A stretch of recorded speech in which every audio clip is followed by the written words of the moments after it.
es personalidad, lo primero, ¿no? Para abordar incluso los trastornos de personalidad, primero iniciamos viendo qué es personalidad, cuáles son sus componentes, sus características, de importancia de personalidad, ¿sí? ¿Qué concepto ustedes tienen en mente? Sin ver celulares, sin ver nada, pensemos, ¿sí? Pensemos cómo podemos definir personalidad, ¿sí? A ver, su compañero. Puede ser la manera de ser de una persona.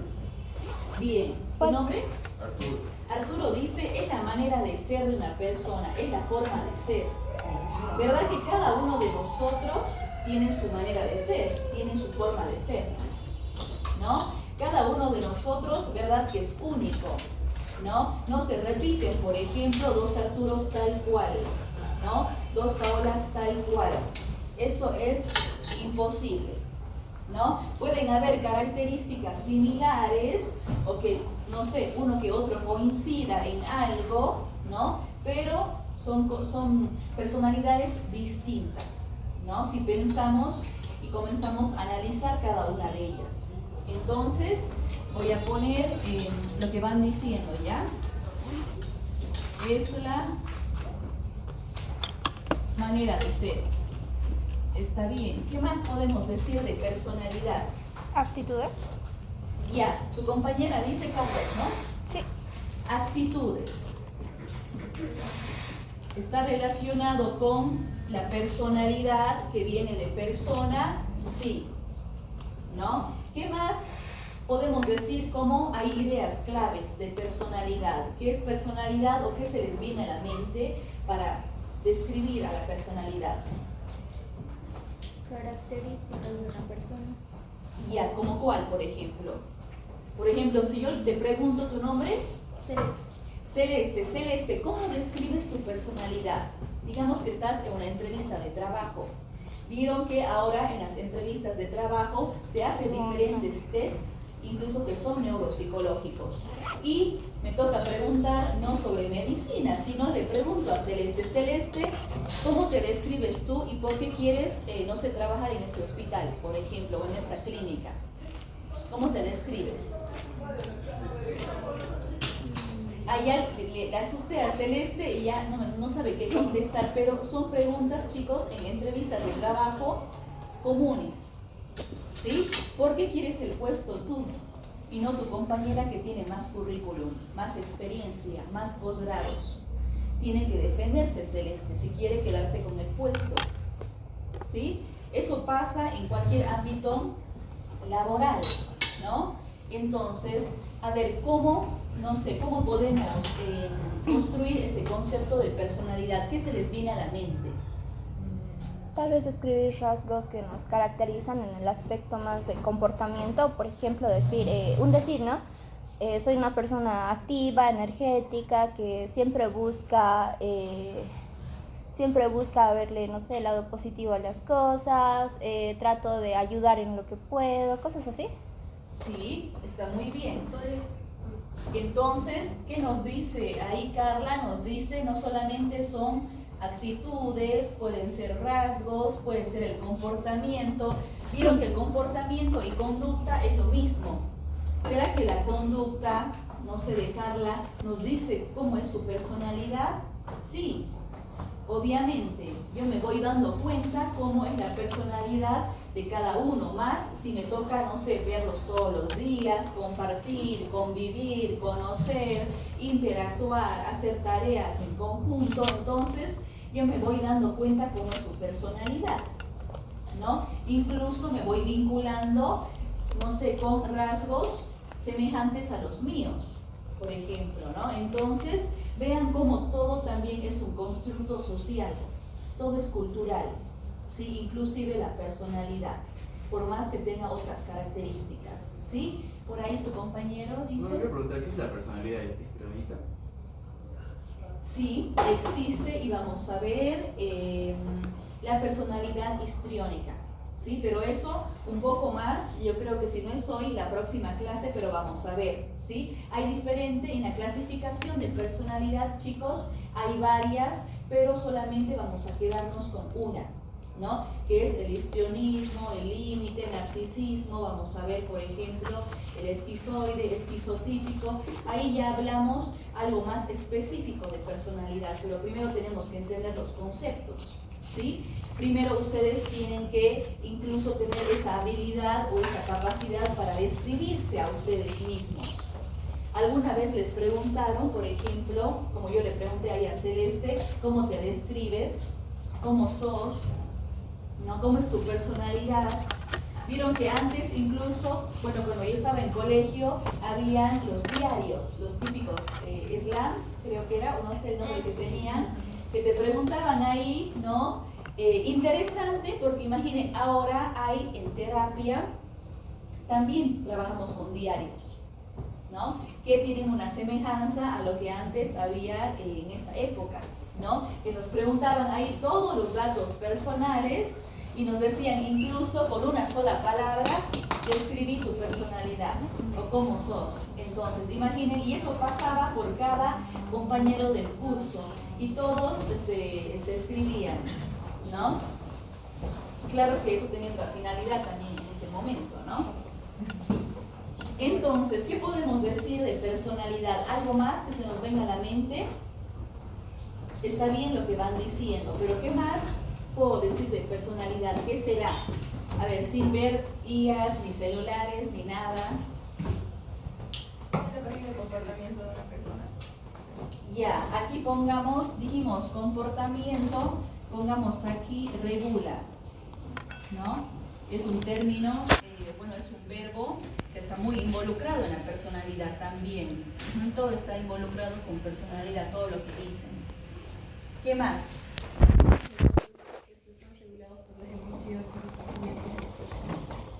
Ya, patrones, muy bien.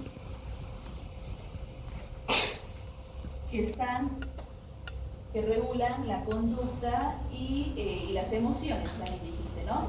Ya, entonces, el componente emocional, las emociones, lo cognitivo, que es lo que yo pienso, y la conducta están de la mano, ¿sí? Exactamente es como ustedes dicen, eso es la personalidad, ¿sí? Es un conjunto de características, un conjunto de rasgos propios, personales, que muchas veces delimitan o arman un patrón de conducta, ¿sí? ¿Qué quiere decir? Yo siento, yo pienso y yo actúo de determinada forma, ¿no ve? Entonces todo eso va regulando mi conducta y muchas veces la conducta vieron que se va repitiendo, ¿no? Y eso hace nuestra personalidad porque también se va desarrollando o se va formando a lo largo del tiempo, ¿sí? A ver, ¿ustedes creen que un niño, por ejemplo, tenemos un paciente, no sé, que tenga 6, 7 años, ¿será que ya podemos evaluar la personalidad en ese niño? Tal vez sí. Sí. Tal vez sí. Esa personalidad tal vez no va a ser hasta que él sea adolescente, ¿no? Porque va a sufrir muchos cambios, tal vez muchas vivencias. Pero hasta ese punto se podría tener una idea de qué personalidad tiene más o menos, ¿no? Tal vez es un niño tímido, tal vez es un niño extrovertido. Ya, bien, ¿qué más podemos decir? Todo lo que personalidad no se puede cambiar por el carácter. ¿Algo así o no? Temperamento está relacionado. Ahí vamos a poner, decías, carácter, ¿no? Ya vamos a ver la diferencia entre carácter y Igual es temperamento. genético, ¿no? ¿Perdón? Igual es genético. Sí, en sí, bueno, ustedes ya con lo que van aportando ya van describiendo qué determina o cómo está compuesta la personalidad. Está compuesta por carácter y temperamento, ¿sí? Está bien, esto es una forma también más práctica, ¿no? De describir la personalidad. Carácter más temperamento es igual a personalidad, ¿sí? Entonces, ¿qué pasa? Nosotros, como ustedes dicen, nosotros tal vez podemos ir conociendo algunas características generales en un niño. Es verdad, nos podemos dar cuenta, no sé, si es un niño muy pasivo, introvertido, sumiso, o un niño muy inquieto, enérgico, ¿no? Bien dinámico, nos podemos dar cuenta, pero todavía no podemos evaluar ni medir su personalidad, ¿sí? Porque es muy pequeño, ¿sí? ¿A qué edad termina, dijimos, de madurar nuestro cerebro, nuestra masa encefálica?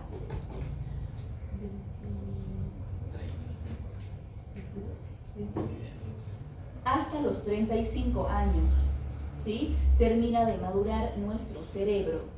¿Qué quiere decir? Que si nosotros queremos hablar de una personalidad madura, chicos, directamente tenemos que pensar que ese individuo tenga que tener 30 años aproximadamente, en promedio, ¿sí? 30-35 años, ¿no? ¿Por qué? Porque justamente los lóbulos, las cisuras, las circunvoluciones, todo eso ya está consolidado, ¿sí? Puede haber áreas, tal vez, no sé, que por alguna enfermedad se dañen, pero también hay mecanismos de regeneración neuronal en nuestro cerebro, ¿sí? Entonces, por ejemplo, ¿qué hacemos nosotros a partir de la mayoría de edad, que ya sabemos que son 18 años, 20 años? Ahí podemos evaluar o medir la personalidad. Hay diferentes técnicas que utilizamos que son objetivas para yo saber, por ejemplo, más o menos cómo es la personalidad de cada uno.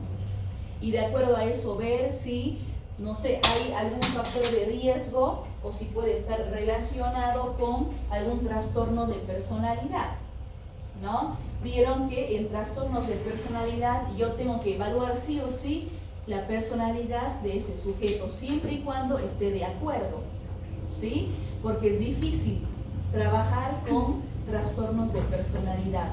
Imaginen, para nadie es agradable saber que tiene un trastorno de personalidad, digamos un psicópata. Un psicópata no quiere ser evaluado, peor por psicología, por psiquiatría, ¿no? Porque nunca, obviamente, lo peor que pueden hacer con el psicópata es, no sé, contradecirlo, decirle que está en el error, decirle que algo hizo mal.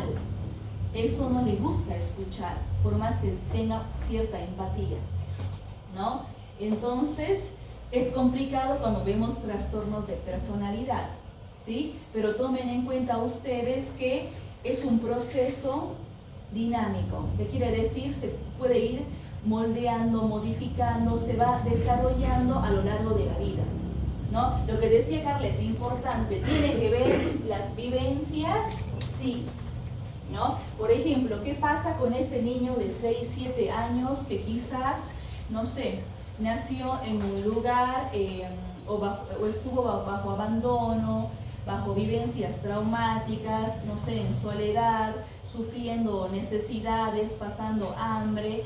Imaginen, es distinto, ¿no?, cómo se va a desarrollar o cómo se va a ir desarrollando su personalidad a un niño que tal vez tuvo figuras de apego, una mamá, un papá, satisfacción de necesidades básicas, no sé, que pudo incluso tener acceso a los juegos, juguetes. Todo eso está involucrado, chicos, con cómo se va desarrollando la personalidad, ¿no? De acuerdo a eso, hay diferentes tipos de personalidad, ¿no? Diferentes rasgos, ¿sí? Yo lo que evalúo primeramente son los rasgos, los patrones, y recién ya entro a la personalidad, ¿sí? ¿Será que tiene relación la personalidad con las enfermedades? ¿Por qué llevo personalidad en psicología médica? ¿Qué relación hay? ¿Será que me sirve para yo como médico hacer mi diagnóstico, mi tratamiento, conocer la personalidad, o no me interesa? Sí, es importante que yo como médico, si bien no voy a evaluar, ¿no?, como el psicólogo o el psiquiatra, la personalidad, pero tengo que darme cuenta, obviamente, qué rasgos, qué patrones de conducta, de comportamiento hay en ese paciente, ¿no? Por ejemplo, imaginen qué pasa con los pacientes que no hacen caso al tratamiento, ¿sí?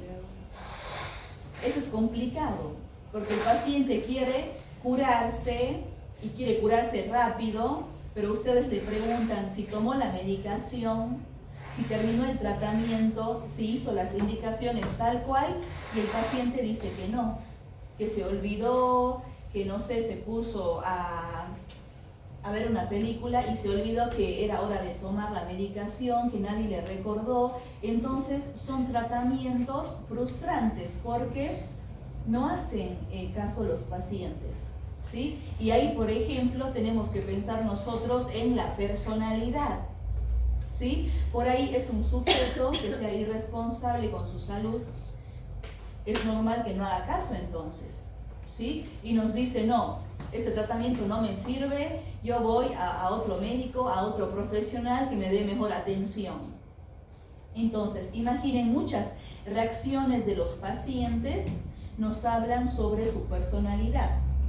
La personalidad también tendría que ver con aquellas personas que piensan que están enfermas, tienen alguna enfermedad, o sea, no se van al hospital, pero no tienen nada y piden un tratamiento. Exacto, eso por ejemplo puede volverse un trastorno si ese rasgo, ¿no?, se mantiene en el tiempo, ¿sí? Y también nos podemos encontrar con pacientes que te piden medicación, que piensan tener un montón de enfermedades encima y no encuentran la solución y van de un médico a otro y en el fondo sea un trastorno de personalidad y no tenga nada, ni síntoma, ni dolor, ni encuentres nada. Vieron que hay pacientes que te llegan y te dicen directamente, yo tengo esto, hágame este laboratorio, deme esta baja médica, este tratamiento, y al final no encontramos nada.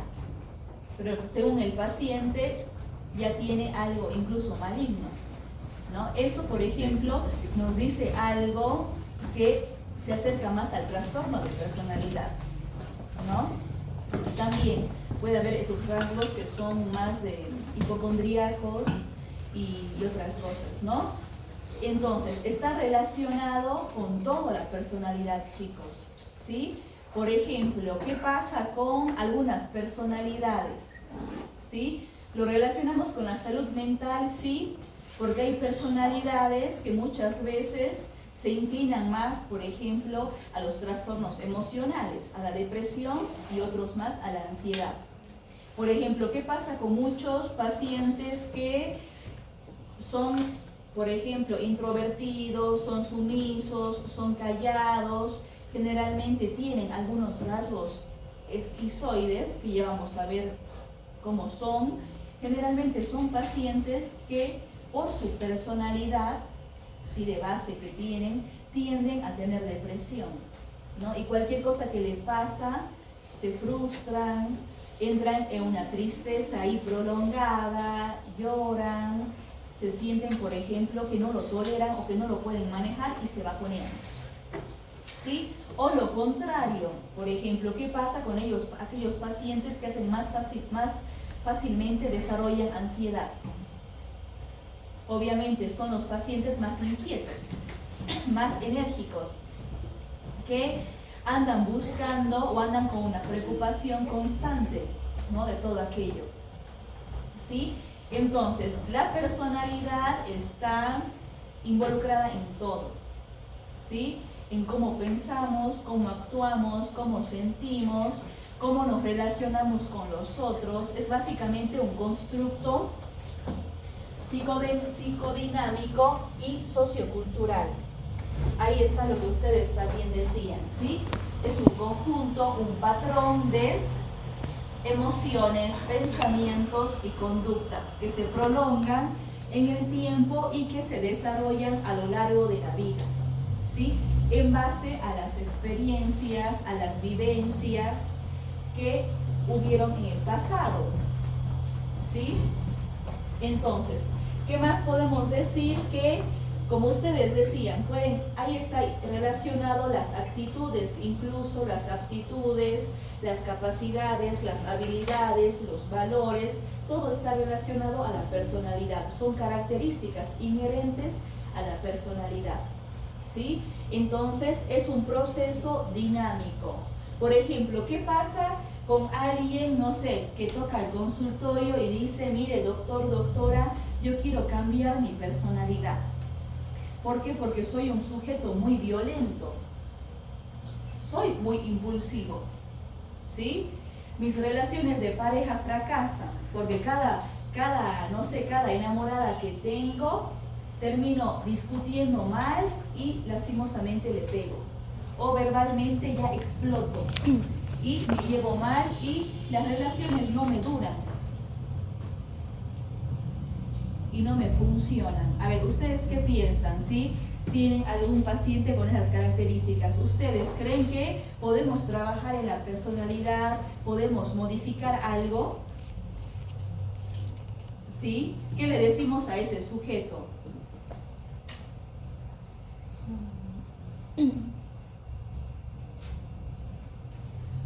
¿Qué pasa, a ver, con ese paciente que identifica algo, lo quiere cambiar y busca ayuda? Y quiere cambiar algo de su personalidad, que sabe que le está pasando mal, que sabe que le está perjudicando, incluso en su vida de pareja, de familia, de hijos. No sé, hay gente incluso que se lleva mal en el trabajo con sus colegas, que se lleva mal, no sé, en el estudio con los compañeros y dice, no, algo en mí está pasando y tengo que buscar ayuda. Eso es bueno, que se den cuenta que algo en su personalidad está ahí desequilibrado y que quiera cambiarlo. Y dicen, no, tengo que ir, no sé, psicopedagogía, psicología, psiquiatría o a medicina, pero ir a ver qué está pasando, porque, no sé, hay gente que pierde el trabajo, como les digo, pierde la pareja, pierde la relación con los hijos, todo vínculo se rompe cuando falla y cuando se descontrola mucho la personalidad. Y comienzan a enfermar, a somatizar todo.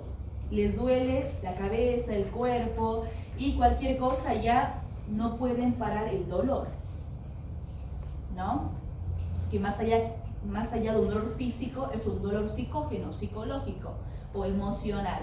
Entonces, ¿qué le tengo que decir yo? Si yo conozco qué es personalidad, tengo que tomar en cuenta que la personalidad también se puede cambiar. Hay patrones, chicos, o rasgos que se pueden modificar en el tiempo, ¿no? Y más aún si yo ya tengo un cerebro maduro, más aún si yo me doy cuenta y quiero cambiar. Obviamente podemos tener ese paciente violento que quiere cambiar y dejar de ser violento, como podemos tener otro paciente que él no quiere cambiar y no acepta que es violento, por más que no se haya pegado a 5 o 6 personas al día, él no acepta que tiene algo malo. ¿Sí? Entonces puede haber diferentes situaciones, ¿sí? Entonces, en la personalidad, como les decía, hay 2 factores, hay el carácter y el temperamento. ¿Cuál es la diferencia de estos? ¿Cómo definimos carácter? ¿Cómo definimos? El carácter A ver. Creo que el carácter se forja y el temperamento se adquiere, se fuera al revés. Ya, exacto, como van diciendo ustedes, el temperamento es una característica donde la base es la herencia, ¿sí? O la genética, ¿no? O lo biológico, que es lo mismo, ¿no? Para que no se olviden, lo biológico. ¿Qué quiere decir? Cada uno de nosotros nace con una base genética, un componente hereditario que viene obviamente de papá y de mamá. Recuerden cuando llevaron embriología, ¿no? Que es impresionante lo que pasa cuando hay la fecundación, la fusión, vieron, de los gametos, los cromosomas, ¿no? ¿Qué hay en el cromosoma? El material genético, ¿no? ¿Qué hay en ese núcleo? Recuerdan, hay el ADN. ¿Qué tiene el ADN? Tiene las características de cada uno que son físicas, el genotipo y también el fenotipo, ¿no? Y de acuerdo a eso tenemos características genéticas y físicas por el ADN que vino de papá y de mamá, ¿no? Por la fusión de los 23 pares de cromosomas, ¿no? Incluso el sexo. ¿Quién define el sexo? El cromosoma del hombre, del varón, ¿no? Entonces, ¿qué pasa? Nosotros ya venimos con ese temperamento, con una base. Por eso muchas veces, no sé si les ha pasado, que nos dicen, ay, el carácter es igualito a tu papá, más aún a las mujeres, ¿no? Y a los varones, el carácter es igualito a tu mamá, tu reacción es la misma, ¿no?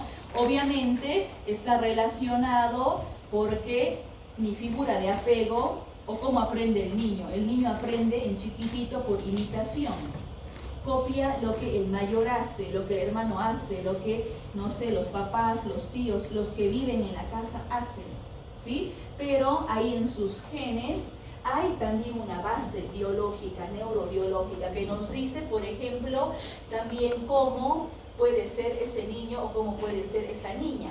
Por eso yo cuando hago la historia clínica yo pregunto, por ejemplo, si fue un embarazo planificado, si eso es importante preguntar, al menos en salud mental. Fue un embarazo planificado, que quiere decir si fue buscado, si fue deseado, ¿sí? Si hay alguna patología de base en la mamá, en el papá, hay alguna historia familiar, más aún de salud mental, en ese árbol genealógico, que quiere decir en los abuelos, en los bisabuelos. Eso para mí es importante, ¿no? Porque incluso, imaginen, haciendo ese análisis de la familia, uno encuentra familia incluso de suicidas, de psicópatas, ¿sí? Y qué importante ahí identificar, ¿no? Para vos saber obviamente cómo tratar o cómo prevenir algo en ese niño, ¿no? Que tal vez tiene ahí un árbol genealógico o un genograma bien complicado, ¿sí? Yo creo que vamos a ver con ustedes genograma, puede ser después de personalidad porque se utiliza mucho, ¿sí? Entonces, yo ya tengo esa base, ¿sí? Eso está claro. Y el carácter es, como ustedes decían, es algo que se adquiere en el tiempo, que yo lo puedo ir formando o forjando en el tiempo, ¿sí? Desde la infancia, luego cuando ya arranca la adolescencia, la juventud, la adultez, ahí yo voy formando mi carácter, ¿sí? Como les decía, yo recién puedo evaluar un poco de carácter, pero a las personas mayores de edad, porque ya sé que un poco se van conociendo a sí mismos, ¿sí? Y si tienen, no sé, de 25 años para adelante, que ya hablamos de adulto, yo ya sé que las respuestas van a ser más concretas y que me va a poder responder, ¿sí? Entonces, el carácter lo ponemos como algo adquirido, ¿sí?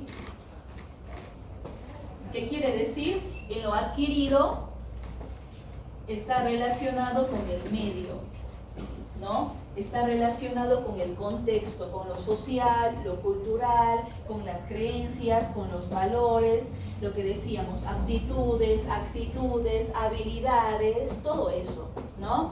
Entonces, por ejemplo, ¿qué pasa si vieron, no sé si, a ver, un ejemplo, tal vez, no sé si mi madre tiene alguna habilidad? Muchas veces transmite esa habilidad a su hijo o a su hija, ¿no? Y así, o alguna destreza, o alguna ocupación. Entonces, todo eso forma el carácter, ¿sí? Y son rasgos que se van adquiriendo, principalmente de la familia.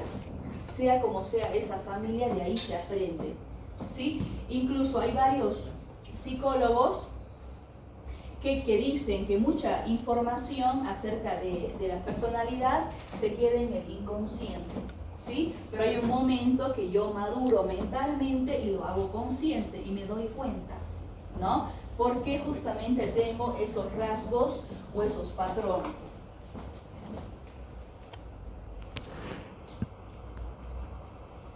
Ya, entonces, nosotros no nacemos con una personalidad determinada, ¿no? Es algo que se va desarrollando, se va modificando a lo largo del tiempo y tiene estos dos componentes que ya vimos y vimos sus diferencias, ¿no?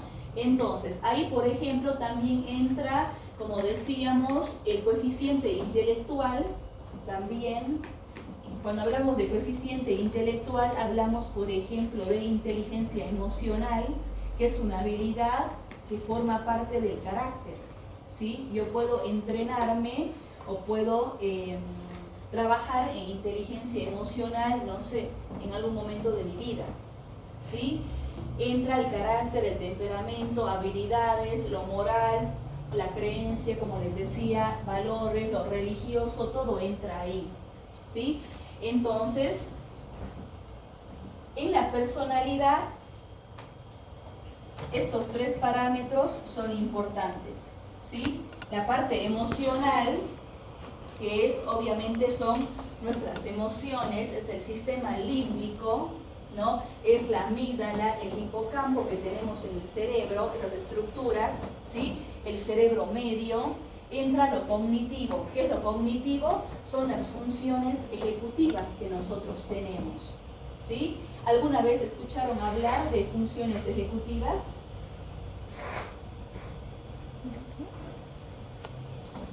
Por ejemplo, una función ejecutiva es prestar atención. A ver, de aquí, ¿cuántos me están prestando atención? ¿Cuántos están, no sé, con el teléfono, con la charla con el compañero, escribiendo? Eso es una función ejecutiva, ¿sí? Prestar atención, por ejemplo, es la memoria, es una función ejecutiva. Por ejemplo, ¿qué pasa si yo les doy un número ahorita? Les digo, miren chicos, este es mi teléfono, no sé, mi teléfono fijo. Y a los 5 minutos les digo, ¿alguien recuerda mi teléfono fijo? Y dicen, yo, levanta la mano. Si su teléfono es y me dicta los dígitos. Eso es un tipo de memoria, que es la memoria de trabajo o la memoria de corto plazo o operativa. Es una función ejecutiva también, porque yo presto atención, integro información, proceso y doy una respuesta, y más aún a corto plazo, ¿sí? Por ejemplo, la planificación es otra función ejecutiva. Ustedes, para venir en el horario de la materia, se han planificado, ¿no? Tal vez se quedaron en la universidad, fueron a casa, volvieron, directamente vinieron a esta materia, no sé, cada uno se planifica en función de lo que hace en ese día, lo que tiene pendiente, ¿no? Entonces, todo eso activa diferentes áreas en nuestro cerebro, diferentes lóbulos, ¿sí? Si vieron anatomía, neurobiología, fisiología o neurofisiología, esto se revisa ahí, ¿sí? Y gracias a eso yo tengo una conducta, ¿no? Como que la conducta es la consecuencia de mi emoción y mi cognición. Y de acuerdo a eso, tal vez, no sé, yo no quise ir a la clase, yo llegué tarde, estoy distraído, estoy estudiando la clase que viene y estoy en otra. Entonces, imaginen cómo todo es una serie de sucesos como causa-efecto, ¿sí? Tiene su consecuencia. Entonces, en la personalidad está todo eso, chicos, ¿sí? Las emociones, las cogniciones, las conductas, ¿no? Los valores, incluso la parte de la sensibilidad, el altruismo, que también son capacidades, ¿sí? O habilidades que se pueden trabajar. Porque es importante recordar, ¿sí? Un poco de neurobiología, ¿sí? ¿Qué saben del lóbulo frontal? Ya, el lóbulo frontal, ahí decimos que regula las emociones. ¿Qué más hace el lóbulo frontal? Está bien, regula las emociones. Ajá. Justamente el lóbulo frontal, chicos, es la estructura cerebral que más tarda en consolidarse o en madurar, ¿sí? Si ustedes revisan la teoría, hasta los 25, hasta los 30, 35 años termina de madurar el lóbulo frontal, ¿sí? Neurofisiológicamente, por ejemplo, es muy importante aprender las funciones del lóbulo frontal, más aún si hablamos de personalidad. Si no, hay cosas que no se van a entender, ¿sí? Además de regular las emociones, ¿qué otra función creen que tiene el lóbulo frontal? La toma de decisiones. ¿Qué quiere decir, por ejemplo? Que ustedes, a ver, imaginen, tomar una decisión es complicado. Es como decirles, por ejemplo, chicos, ¿qué les parece? No sé, que se falten hoy y no sé, y hacemos algo social. Ahí obviamente ustedes tienen que decidir, ¿no? Si lo hacen o no lo hacen. Si hay tal vez, no sé, alguna recompensa o algún castigo, pero tomar una decisión realmente es difícil, ¿no? Entonces, la toma de decisiones, sí, es función del lóbulo frontal también. ¿Será que es bueno? ¿Será que es malo? ¿Será que voy? ¿No voy? Y uno siempre reflexiona sobre las consecuencias de sus actos. Por ejemplo, ¿qué pasa si te invitan a un cumpleaños el domingo en la noche y tienes el lunes a las 7 de la mañana un examen final? Dices, ¿será que voy al cumpleaños pero voy a volver tarde? ¿Será que bebo, no bebo, me recojo, no me recojo? Y el examen a las 7 de la mañana. ¿Será que llevo mi energizante para aguantar? ¿Armo mi bolo? Ahora hay un montón de conductas culturales, ¿vieron? Como para resistir, ¿no? Hay un montón de psicofármacos, incluso que mezclan para poder ahí estar en vigilia y no dormir y decir, voy a estudiar aunque sea una hora antes para aprobar ese examen, ¿no? Hay un montón de estrategias, ¿no? Pero imaginen, ahí nos toca decidir, o voy a la fiesta de mi mejor amigo o no voy, y tengo el examen, ¿qué hago? Voy a los dos, suspendo uno, lo postergo. La procrastinación, que alguna vez seguramente escucharon. Entonces, tomar una decisión es función del lóbulo frontal. ¿Qué pasa, por ejemplo, con aquellas personas que toman riesgos y dicen, por ejemplo, no, yo voy a ir a la fiesta, me amanezco, no sé, voy al examen, y se animan incluso a manejar bajo consumo de bebidas alcohólicas? Eso es tomar un riesgo, ¿no? Entonces, ¿qué pasa? ¿Eso nos dice algo de su personalidad? Sí. Y muchas veces nosotros decimos, no, qué irresponsable, qué imprudente, estuvo mal. Vieron que, chicos, las muertes, si ustedes averiguan de la primera causa de muertes a nivel de Tarija o a nivel de Bolivia, son los accidentes de tránsito. Y se investigan por qué son los accidentes de tránsito o la irresponsabilidad o la imprudencia, es por el alcohol. Y más aún en nuestra cultura.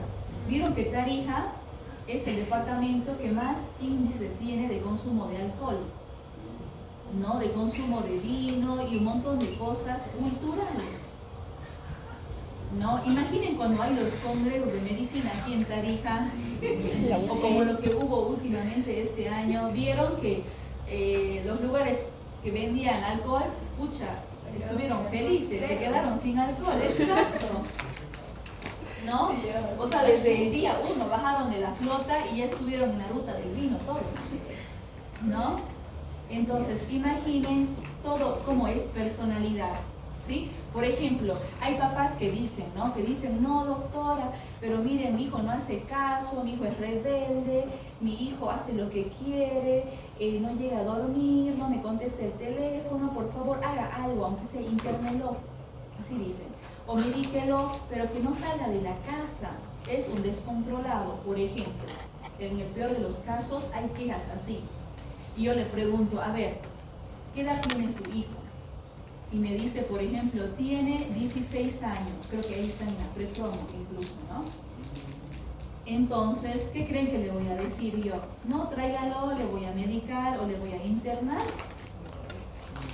No, si yo soy médico, ¿yo qué le voy a decir? Obviamente sé que ese papá, esa mamá va a estar angustiado, va a estar preocupado. Obviamente, uno se tiene que tratar de empatizar con esa emoción y entender sin juzgar, ¿no? Pero tratar de entender, ¿no? Obviamente, pero yo le tengo que decir, mire papá, le comprendo la situación, le escucho, pero, exactamente, esa palabra que me salva un montón, pero, mire, anatómicamente, fisiológicamente, es inmaduro. No sabe lo que hace, no puede controlar sus impulsos, sus reacciones, no puede decidir. Por más papá que usted todos los días le diga a su hijo que está mal lo que hace, que tiene sus consecuencias, que le va a castigar, que le va a dejar, no sé, sin celular un mes, no le va a hacer caso o lo va a minimizar. Y peor, si tiene un temperamento de base, va a reaccionar seguramente. Y más si ha aprendido algo de usted o del papá que tiene a su lado, ¿no? Porque imaginen, hay papás que dicen, mi hijo me pega, pero si usted también le pega, obviamente su hijo también va a responder, ¿no? Entonces, imaginen cómo muchas veces hacemos trabajo, no solamente con ese chico, ¿no? O la chica, sino los que más necesitan información o educación es los papás, ¿no? O las familias enteras. Entonces, por ejemplo, es normal que yo me encuentre con un adolescente, ¿no? Que tenga menos de 20 años, menos de 18 años y que obviamente haya hecho algo malo, sí. Es natural, es esperable, sí. Sí, porque como les digo, este lóbulo frontal no está todavía maduro, no está todavía desarrollado. Por eso el chico no hace caso, es impulsivo, contesta mal, es rebelde, se sale de la clase, no estudia. Obviamente que no lo voy a dejar tampoco así, ¿no? Hay formas de cómo orientar o modular o cambiar esa personalidad que se está formando, pero hay una base genética, biológica, de neurodesarrollo que nosotros no podemos hacer más. Yo no puedo medicar como el papá quiere, por ejemplo, o internar por algo así, imposible. ¿Sí? Entonces, por ejemplo, ¿qué dicen los psicólogos? Tienen que tratar de comprender y negociar al final con sus hijos, ¿no? Al final, ¿qué es lo mejor? ¿No? Y obviamente estar informado, ¿no? ¿Por qué sucede eso en esa mente o en ese cerebro adolescente? ¿Sí? ¿Algo querías comentar, Dana? Quería decir que esto justamente, estamos hablando de que en un adolescente y un prepuber, digamos, que mayormente toman malas decisiones, por así decir. Entonces esto ayudaría científicamente a comprobar que las malas acciones que llega a tomar, por ejemplo, ¿no? Digo, matar a alguien, podría ser parte de que, es que no sabe todavía regular sus emociones, y él dice que fue un accidente porque en un momento de rabia agarró, lo empujó por las escaleras y cayó mal, lastimosamente, ¿no? Ya yo puedo justificar con que, no, pero es que él todavía es un chico de 14 años, no tiene un buen control de sus emociones, hay que comprenderlo, entonces le puedo liberar de la carga penal que podría tener, porque es lo que la mayoría de abogados hacen. Exacto, sí. Depende cómo sea la parte legal en cada país, pero es verdad, muchas veces es una forma de justificar o fundamentar el por qué no se vaya a un centro de rehabilitación y no se vaya a la cárcel, ¿no? Entonces es verdad, eso legalmente es un fundamento que también tiene su razón, ¿no? Ajá. También muchos asesinos, también hablando de esa De los zona, criminales. ajá, muchos, por ejemplo, en los juicios tienen en cuenta esta parte del lóbulo frontal, porque algunos casualmente han tenido accidentes y se tiene afectado el lóbulo frontal, que es el que regula las emociones, por lo que no sabía que lo que había hecho estaba mal. Exacto. Como hay ¿cómo se llama? Psicópata. Esas evidencias que de alguna manera los absuelve Y lo libra de la culpa. ajá, y los internan directamente en un psiquiátrico como que no está mentalmente inestable y no como que él haya hecho algo mal. Y otro caso más, cuando estaba mencionando de que la personalidad se forma a base de las vivencias que tenemos día con día. Entonces, ¿cómo podemos justificar a aquellos asesinos seriales, por ejemplo, que han tenido vidas de niños completamente normales? Que han tenido un papá presente, una mamá presente, una familia, por así decirlo, bien acomodada, Claro. pero que al final del día han terminado gente, han tenido relación a cierto tipo de personas. Ujú. Cuando en toda su historia familiar nunca se ha visto un odio hacia este tipo de víctimas. Claro, sí. Bueno, veamos, ahí su compañera ya habla de psicópatas. Vamos a ver cómo se dividen los psicópatas. Y es verdad, hay teorías que dicen que el psicópata nace O sea, y otras el psicópata se se hace. Y hay psicópatas que son adaptados, que vos lo ves y parecen ser de lo más normal en su personalidad, pero en el fondo es un psicópata, ¿no ve? Entonces también eso vamos a ver, porque también entran los trastornos de personalidad, ¿no? Ya, entonces chicos, el lóbulo frontal, imaginen que está relacionado con la personalidad, sí o sí, ¿sí? ¿Por qué? Porque ahí, como decían, se toman decisiones, se planifica, se regula las emociones, hay funciones cognitivas que dependen de nuestro lóbulo frontal, como la memoria, la atención, la sensopercepción, todo lo que sea futuro incluso, ¿sí? Por ejemplo, si yo pregunto, a ver, ¿a quién puedo preguntar? Por allá, Arturo, para que me recuerde el nombre. Arturo, por ejemplo, ¿cómo te ves, Arturo, de aquí, no sé, de aquí 10 años? ¿Te has puesto a pensar? ¿Cómo se ve Arturo de aquí 10 años? Ya, Arturo dice, me veo trabajando. Ajá, ¿algo más?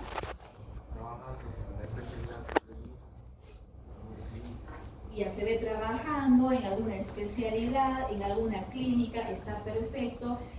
Ya, ¿algo más? Es lo primero que digamos que es tu expectativa, ¿no? Bien, por ejemplo, miren, esa capacidad de responder una pregunta así es gracias al lóbulo frontal, ¿no? ¿Por qué? Porque ya tenemos nosotros, cada uno de nosotros, ustedes imagino que están en las edades de 19, 21, ahí más o menos, por ahí, ¿no? Más o menos, en ese rango, ¿no? Entonces, todo eso ya son funciones del lóbulo frontal. Sí, que yo tenga la posibilidad incluso de proyectarme hacia el futuro. Por ejemplo, hay personas, chicos, en nuestro medio, yo les digo adolescentes o adultos, que ustedes le preguntan, por ejemplo, qué va a ser de su vida o cómo se proyecta de aquí, no sé, 5, 10, 15 años, y dicen, no sé, ni me imagino. O sea, nunca han pensado en su futuro, chicos, ¿sí? Y si nunca han pensado en su futuro es porque todavía no está madurando cronológicamente el lóbulo frontal, ¿sí? Porque a la edad que ustedes tienen ya esas preguntas son esperables y normales. ¿Qué va a ser de mí de aquí 5, 10 años? ¿Cómo me veo en el futuro? No sé, como hombre, como mujer, en otro país, en otro, no sé. Ustedes ya cada uno analiza eso. Sí, pero son cosas que son funciones del lóbulo frontal y todo esto hace la personalidad, ¿sí? Justamente el caso clínico, les he pasado un caso clínico que es muy famoso y que justamente nos va a ayudar a entender las funciones del lóbulo frontal y el vínculo que tiene con la personalidad, ¿sí? Les voy a leer el caso, ahí pueden seguirlo los que están ahí con el teléfono. Les he pasado, hay una parte que me interesa revisar.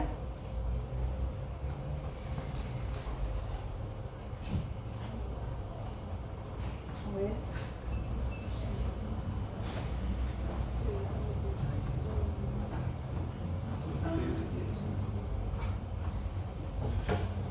Ya, miren, se trata justamente, este caso clínico es importante, chicos, de la vida real, porque es un trabajador, ¿sí?, que tuvo un accidente laboral, un accidente de trabajo, ¿sí? Y como si alguien vio las fotos, ¿qué le pasó a este hombre, ahí a grosso modo, a este obrero de trabajo?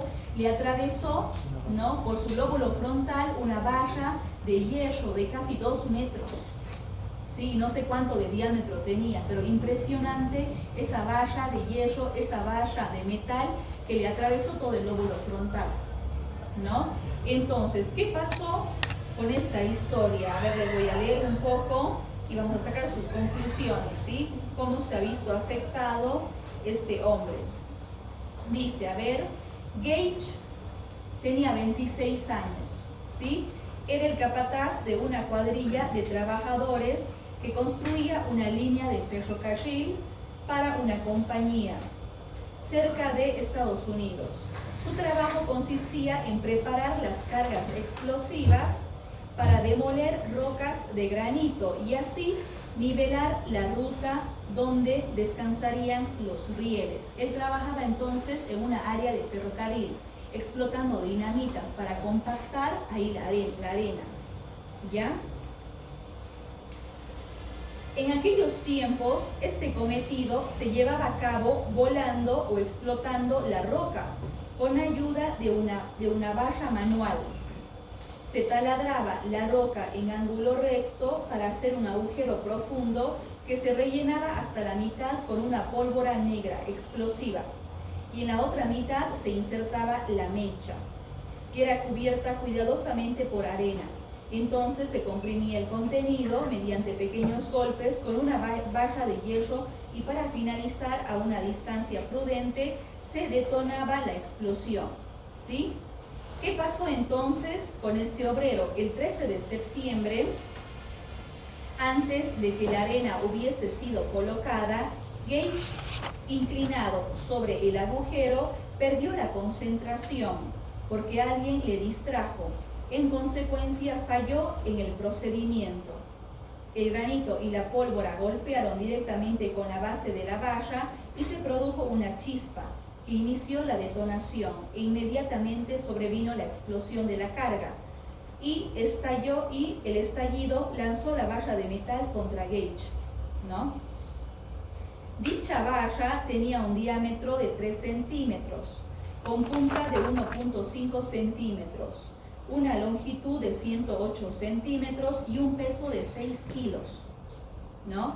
Gage, en el momento de la explosión, tenía la barra en sus manos, pero debido a la violentísima fuerza del estallido, salió disparada la barra con dirección a su cabeza y atravesó la región cigomática izquierda, destruyendo la porción de la órbita ipsolateral y parte del lóbulo frontal contralateral derecho, emergiendo cerca del vértex craneal.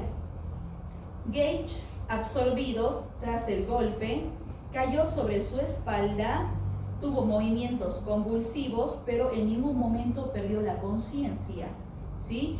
Y a los pocos minutos pudo hablar y caminar, ¿sí?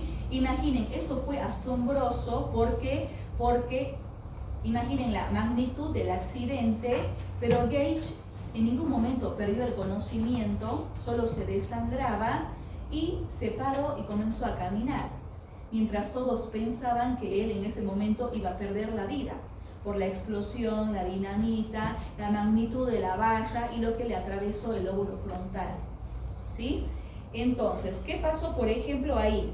Milagrosamente sobrevivió al impacto, a pesar de la severa lesión sufrida en su cerebro. Por sus propios medios subió a la carreta que lo llevó hasta el médico del pueblo, ¿sí?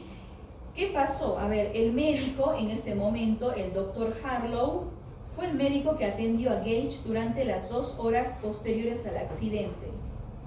Él pudo observar los latidos del cerebro a través de la brecha ósea, en tanto que Gage explicaba en forma racional los detalles de lo sucedido, y de la misma manera respondía a las preguntas que se le formulaban. ¿Y qué dijo el médico? Mencionó que Gage no presentaba dificultades en la memoria, ni en sus movimientos, ni en sus percepciones sensoriales. El equilibrio estaba bien, el balance, los sentidos como la vista, oído, olfato, gusto no estaban alterados.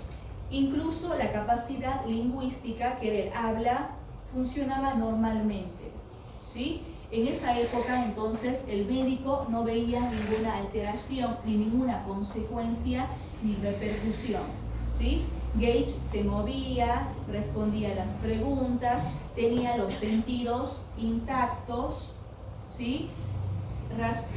Racionalizaba lo que le preguntaban, no veía ninguna alteración, ¿sí? Tomen en cuenta que en ese momento no había imágenes como ahora, ¿sí? No había resonancia, tomografía, rayos X, nada. Todo era examen físico, semiología médica, y dar diagnósticos y tratamientos. Incluso se apoyaba mucho en la medicina tradicional en esa época, ¿no? No había tanto fármaco como hay hoy en día, ¿no? Doctora, disculpe, ¿en qué año dijo que pasó este accidente? Esto, a ver, vamos a revisar el año 1980 y tantos, hace como 25 años, pero fue. Ah, ok. 25, 26 años, no está aquí la fecha. pero vamos a revisar eso, lo del contexto. Creo que fue en 1850 por ahí. ¿Tienen ahí algunos? A ver si buscamos un poco. 1848. Que dice 1848. Imaginen cuántos años ahora. Un montón. No había ahí nada de imágenes. Pero esta imagen que tengo aquí de lo que saqué es una foto del 2014. Ya, entonces, ¿qué pasó? ¿Qué me interesa que nos demos cuenta? ¿Sí? ¿Qué se afectó en Gage tras el accidente? ¿Sí? ¿Qué pasó?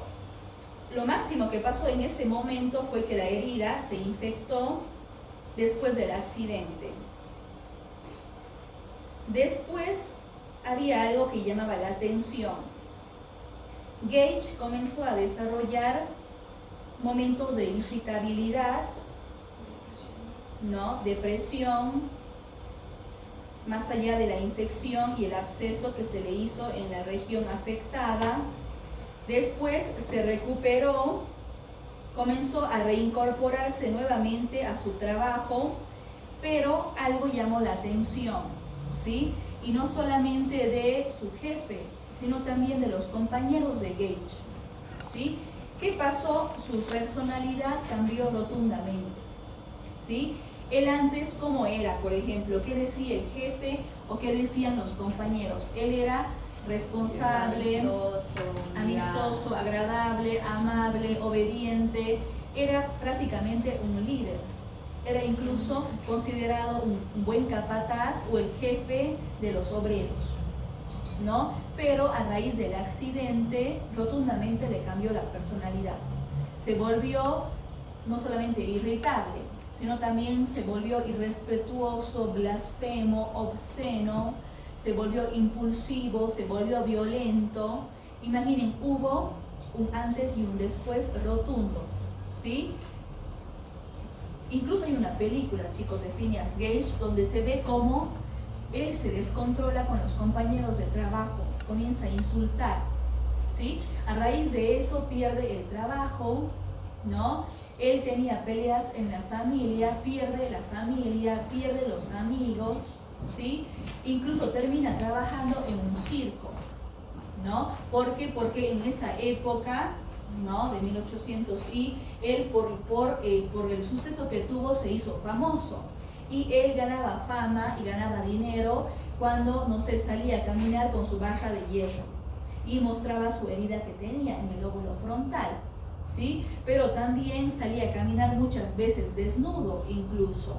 O sea, su personalidad cambió rotundamente. Incluso la gente pensaba que estaba loco, ¿sí? A raíz del accidente, porque hacía cosas que no eran dentro de una personalidad normal. Entonces, imaginen, a partir de eso, obviamente ya se pudo estudiar. Imaginen, en esa época donde no había ciencia, no había tecnología, no había imágenes, ya decían, ¿no?, que el lóbulo frontal lo relacionaban con funciones de la personalidad, ¿no? Entonces, si había algún accidente, no sé, algún suceso traumático del lóbulo frontal, ya los médicos ya sabían que la personalidad iba a variar. Por más que la cognición, otras habilidades se mantengan íntegras, la personalidad iba a verse afectada, ¿sí? Perdón, una consulta, al final le sacaron la barra o no? Claro, en sí la barra en ningún momento se quedó incrustada, solo por el impacto, por la explosión, le atravesó y no sé cuántos metros de él voló la barra y le quedó ahí el hueco, le perforó el cráneo. Ajá, y solamente, pero como dice la historia, por ejemplo, ¿qué pasó? Se desangró en el momento y se le infectó la herida, se hizo un absceso, lo drenaron y demás, pero después pensaban que no pasó nada más, pero a medida que pasaban las semanas se iban dando cuenta cómo él era con los otros, ¿no? Ya no era el tipo responsable, calmado, tranquilo que era antes. Comenzó a hacer todo lo contrario y de ahí dijeron no, personalidad y lóbulo frontal están de la mano, están muy relacionados, ¿sí? Incluso gracias a esto ya hubo avance de la neurociencia, ya por ejemplo, ya se comenzó a ver, ¿no? Ya los neurocientíficos comenzaron a darle funciones al lóbulo frontal gracias a que pudieron estudiar su cráneo también, ¿sí? Obviamente él, creo que a los 28 años, dice la historia, el joven, pero falleció porque comenzó a tener convulsiones, que también en el lóbulo frontal, ¿no? Con el lóbulo temporal hay digamos, regiones que controlan las crisis, ¿sí? Y como la tenía alterada el lóbulo frontal, comenzó él a tener convulsiones tipo epilepsia, ¿no? Y falleció. Y a partir de eso ya estudiaron su cerebro, ¿no? Y vieron las funciones del lóbulo frontal, ¿sí? Entonces, el lóbulo frontal es la principal estructura relacionada a la personalidad, ¿sí? No solamente a la personalidad, sino a las funciones ejecutivas que hablábamos, que son la planificación, la organización, la toma de decisiones, la memoria, la imaginación, el control de los impulsos. Imaginen, este lóbulo frontal nos ayuda a parar, a decir, mejor no respondo, mejor no reacciono, mejor no golpeo.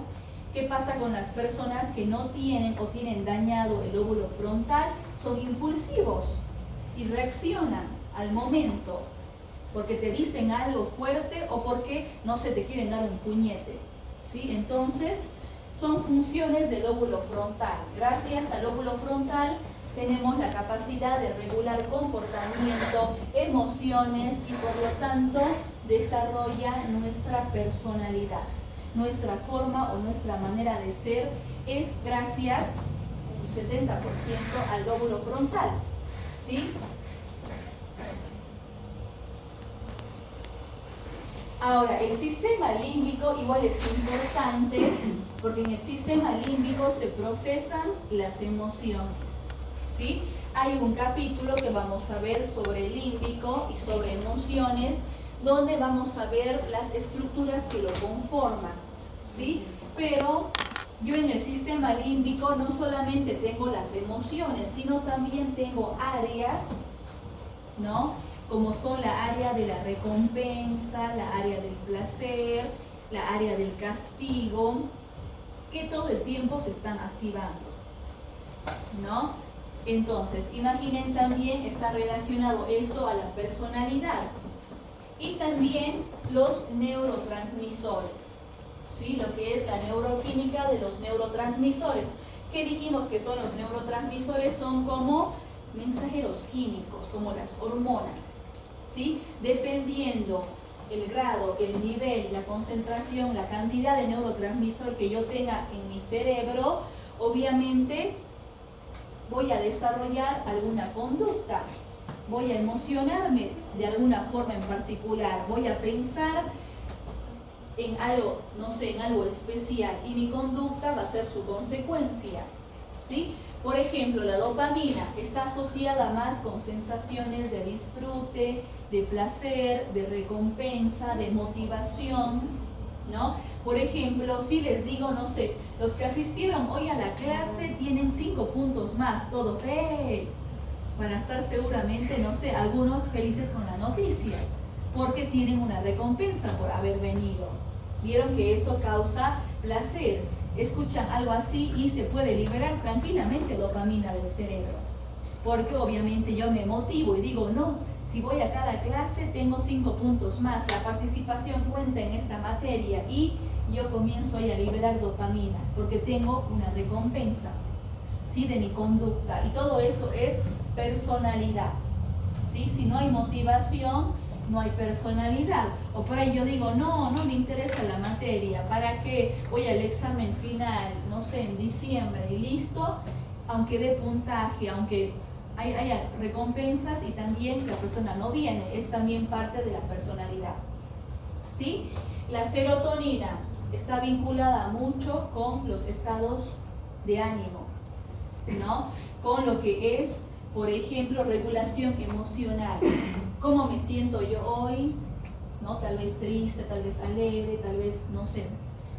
Eso ya es de cada uno.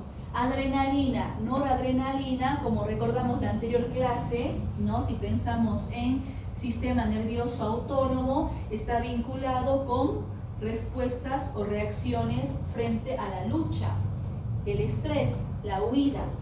Y eso también forma parte de nuestra personalidad, ¿no? Por ejemplo, si yo les digo, chicos del grupo, ¿quiénes se animan a dar examen oral?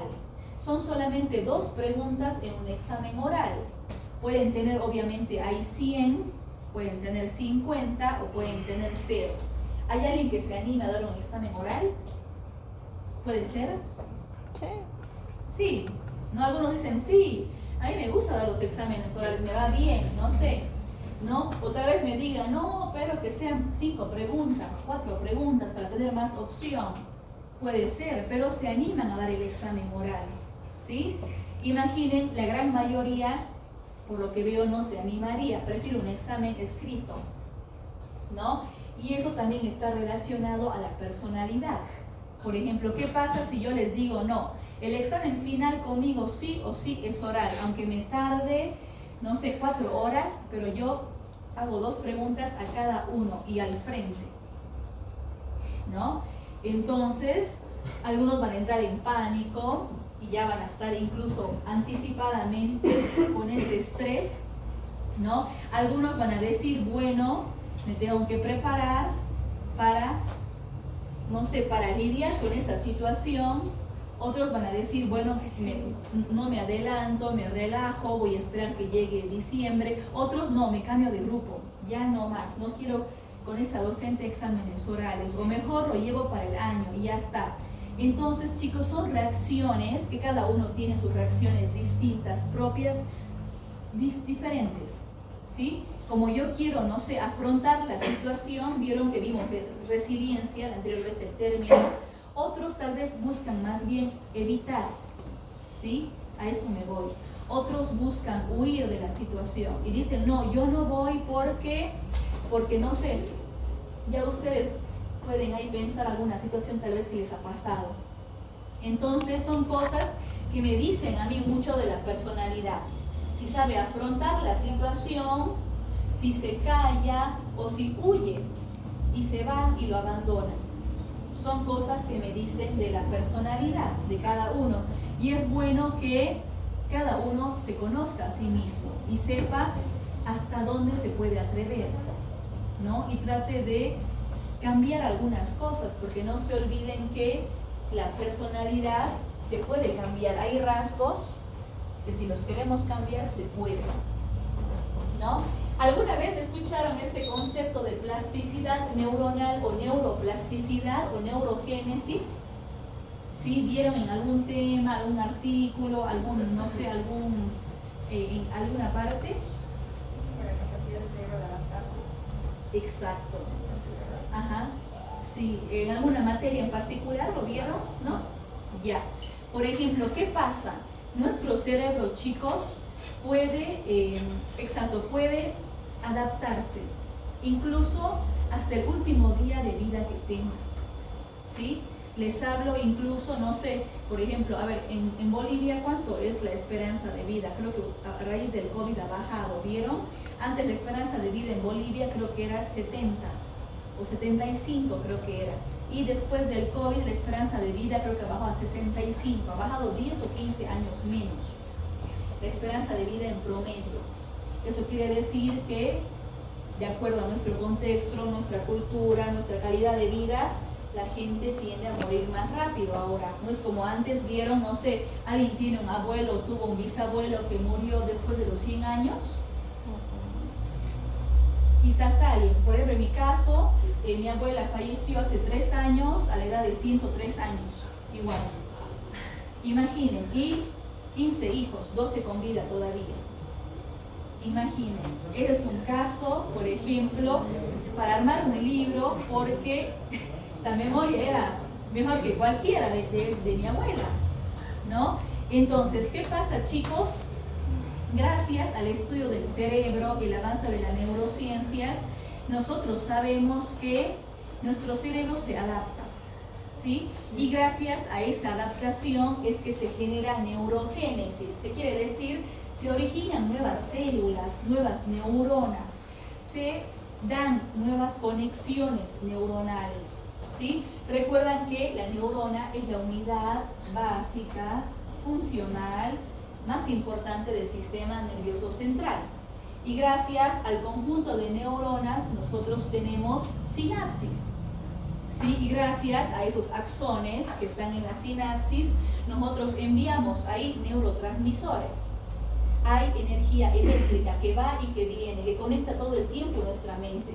Más si yo presto atención, si respondo, si estudio, si me relaciono con los otros, si estoy conectado o conectada, ¿no? Obviamente lo que me bloquea mucho esta conectividad son las pantallas. Ojo con eso, tengo que limitar siempre el uso de las pantallas. Celulares, tabletas, computadoras, todo eso. Porque me genera poda sináptica en el cerebro, y más aún en un cerebro adolescente que todavía tiene áreas que no han madurado del todo, ¿sí? Entonces, ¿qué pasa? Por ejemplo, muchas veces los abuelos, por ejemplo, ¿qué dicen? Por ejemplo, que yo le diga a mi abuela, abuela, vas a ir a clase de música. Y la abuela me dice, no, imposible, yo a mis 80 años voy a aprender algo, no, yo ya sé todo de la vida, no voy a aprender nada. Me voy a quedar en la casa, ¿sí? Eso se ha demostrado que no es así, ¿sí? A cualquier edad, a cualquier etapa de la vida, en cualquier ciclo de vida, nosotros podemos seguir aprendiendo. No solamente alguien que va al colegio, no solamente alguien que estudia, puede seguir aprendiendo. Un mayor también puede aprender, no sé, un lenguaje, un arte, otra actividad, puede aprender gracias a la neurogénesis y a la neuroplasticidad, ¿sí? Que son dos procesos que están a lo largo de nuestra vida, desde que nacemos hasta el último día de vida, ¿sí? Entonces, por ejemplo, ya ustedes cuando trabajen con adultos mayores, que es otra población, ¿no? Si el adulto mayor no se quiere hacer algo nuevo, tal vez quiere ir a clases, no sé, a clases de baile, por ejemplo, y nunca bailó o no le gusta bailar, eso va a ayudar muchísimo terapéuticamente a que forme nuevas sinapsis, a que promueva la conectividad y la neurogénesis y la neuroplasticidad. Entonces, mejor, ¿no? O ustedes, por ejemplo, ¿quién se atreve, no sé, a estudiar otro idioma? Eso igual. Ya estudiamos. O tal vez vieron que hay gente que dice, no, nunca me han gustado las matemáticas, las odio, pero están en civil y les va bien. Es un desafío, ¿sí? Todo lo que sea desafío, lo que sea reto para la mente, y más aún si es aquello que no me gusta hacer y lo estoy haciendo, eso genera neurogénesis y neuroplasticidad, ¿sí? Por eso vieron que últimamente la IA está siendo muy criticada. Si bien tiene muchas ventajas, pero enlentece el procesamiento mental, enlentece lo que es la capacidad, las habilidades, las funciones cognitivas, porque todo ya lo tengo hecho. Con una simple pregunta ya me sale la respuesta, y una respuesta espectacular, como de los casos clínicos, respuestas muy elaboradas que tienen ahí hasta muletillas para darnos cuenta. ¿Vieron? Pero eso me corta, chicos, mi capacidad de analizar, reflexionar, de yo preguntarme o ver las consecuencias, ¿sí? De analizar, ¿sí? Entonces, vieron, es un mundo, pero al final, como les digo, con lo natural, con aquello que hagamos por nuestra cuenta, es que potenciamos la neurogénesis y la neuroplasticidad, y eso es personalidad, ¿sí? Y más aún es personalidad madura, ¿no? Ya, hasta aquí, chicos, terminamos, ¿sí? Y ya el lunes continuamos, ¿sí? Viendo este tema. Revisen si quieren los libros. Igual, como les digo, yo selecciono y no revisamos tal cual está el libro, ¿sí? No me gusta, para eso leen el libro y listo, claro, ¿sí? Ya, cualquier pregunta, yo creo que o ahora o el lunes no hay problema, ¿ya, chicos? Doctora, La lista, les encargo, la lista por ahí ha quedado. doctora, un ratito podría poner la diapositiva 3. Sí, sí.